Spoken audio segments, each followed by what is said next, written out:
Mila indray mantsy ny fifehezany izy ireo ty taran'izay ity nandritra ny fiadina ny tompon-daka ny Madagasikara natao tany Fianaratsoa nandritra 10 andro. Ny COSFA sy ny IFT Fianaratsoa arak'izany no nanao ny famaranana. COSFA izay fantatra amin'ny loko fotsy mena raha toa ka manga ny IFT Fianaratsoa. Raha ny fizotra-ndalao kosa dia azo lazaina fa voafehin'ny COSFA tanteraka ny feam-potoana rehetra ny lalaovana satria dia izy ireo hatrany no nitarika ny seta. Telo sy ohatra 5 sy 3 ambroapolo 5 ambroapolo 4 ambifolo ary 5 ambroapolo ny 3 ambroapolo. Nandeana tsisy naresy mihitsy zay. Nafaly anay tsisy mbola misy maresy zany COSFA loatra eto. Fanomana le CCOI zay ataonay ny adahoran'io satria eto tanàna. Raha ny fizotran'ity fiadinany tompon-dakany Madagasikara ty kosa amin'ny ankapobeny dia tsy mbola resy mihitsy ny COSFA nandritra ny fifanitsanana ary izy no ekipa tsy nazona seta mihitsy. Raha tsy hivina dia nisy 3 ambifolo ny ekipa lahy nandray-njara raha toka 7 ambifolo ny vehivavy. Teo amin'izay vehivavy izay ara dia ny FT Analamanga no tompon-daka rehefa nanilika nisy Tefotony Tomasina izay tompony amboara farany. Nanolotra ny amboara kosa teto ny vadiny Premier Ministra Albert Kamivital. Amaranantsika ny vaovao toy ny mahazatra kosa ny fanazavana mikasika ny lalam-pandrenana izay hitsapana ny hevitry ireo mpifidy amin'ny 17 ny volana novambra ho avy izao izay ametrahako ny veloma ihany koa ho amin'ny rapitso indray.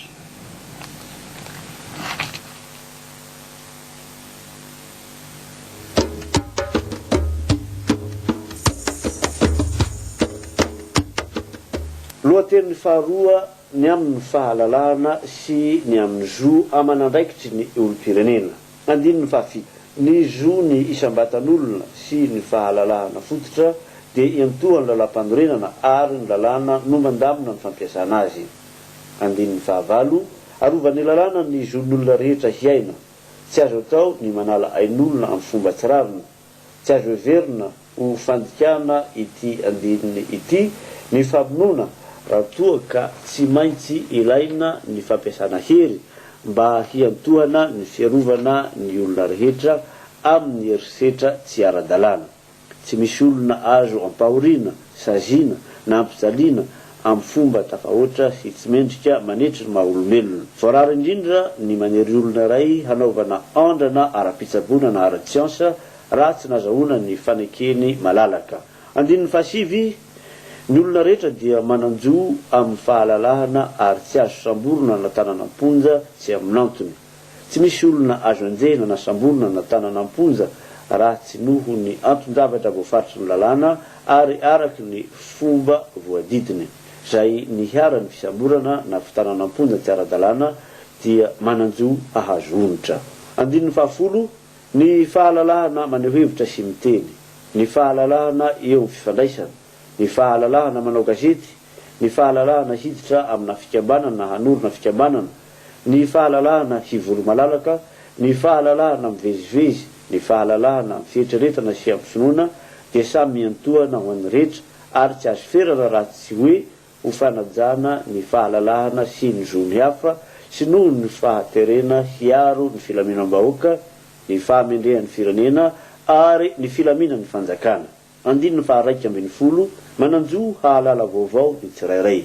Tsy misy faneriterena mialoha azo ampiarina amin'ny fampahalalam-baovao amin'ny endriny rehetra ankoatr'ireo izay mamoha fady na mety hanoritohina ny filaminam-bahoaka. Zo ny fahalalahana amin'ny fampahalalam-baovao na toinina no hanohanana izany. Ny fampiasana io zo io dia adidy sy andraikitra saingy voafehy ny fombafomba fepetra na sazy voalaza ny lalàna izay fepetra ilaina ao anatin'ny fiarahamonina demokratika. Voarara amin'ny endriny rehetra ny sivana. Ny fisahanana ny asa mandraraha amin'ny mpanao gazety dia voalamina araky ny lalàna. Andiny ny faharoa ambin'ny folo, ny olom-pirenena malagasy rehetra dia manana zo handao sy hiverina eto amin'ny tanim-pirenena araky ny fepetra voatondro ny lalàna. Zo ny tsirairay ny mivezivezy sy manorim-ponenana ny kahalalahana manerana ny tanin'ny repoblika rehefa voahaja ny zo ny hafa sy ny fepetra faritan'ny lalàna. Andiny ny fahatelo ambin'ny folo, ny olona tsirairay dia antohana amin'ny tsy fahazoana manao ankeriny na herisetra amin'ny tenany, amin'ny fonenany sy amin'ny tsy ambaratelo ny fifandraisany. Tsy misy fisavan-trano na toerana azo atao raha tsy alala no omeny lalàna ary araky ny baiko an-tsoratra nomeny fahefana mpitsara afaka manao izany afa-tsy amin'ireo izay tratra ambody omby.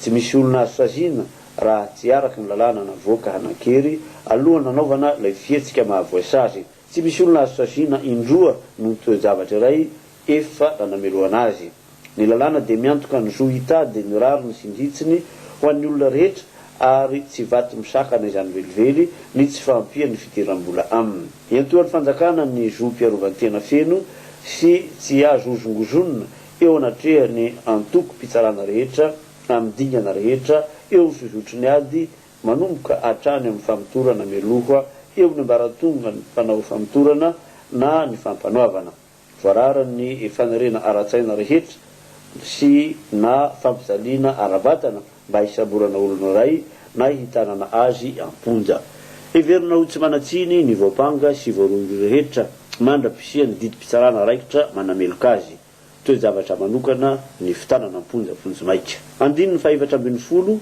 zo ny olona rehetra no mivondrona ankalalahana ao anaty fikambanana nefa tsy maintsy manaraka ny voalaza ny lalàna toy izany koa ny momba ny zo hanangana antoko politika ny lalàna momba ny antoko politika no mametra ny fomba entona manangana sy mamatsy vola azy ireo rarana ny fikambanana sy ny antoko politika izay manotohina ny maharaitsy mivaky ny firenena sy ny fotokevitra republikana sy izay manindrahindra fanjakazakana na fanavakavahana ara-pirazana na ara-poko na ara-pinoana mandray anjara amin'ny fanahoana safidy ny antoko sy fikambanana politika ny lalam-panorenana no miantoka ny zo hijoro mpanohitra amin'ny fomba demokratika aorian'ny fifidianana sy olo-bava-bahoaka ny vondrana politika mpanohitra dia manendry ny lehibe ny mpanohitra raha tsy misy ny fanarahana dia ny lehibe ny vondrana politika mpanohitra izay nahazo vato manan-kerybe indrindra tamin'ny lasabato no heverina ho lehibe ny mpanohitra ny sato amin'ny feny mpanohitra sy ny antoko mpanohitra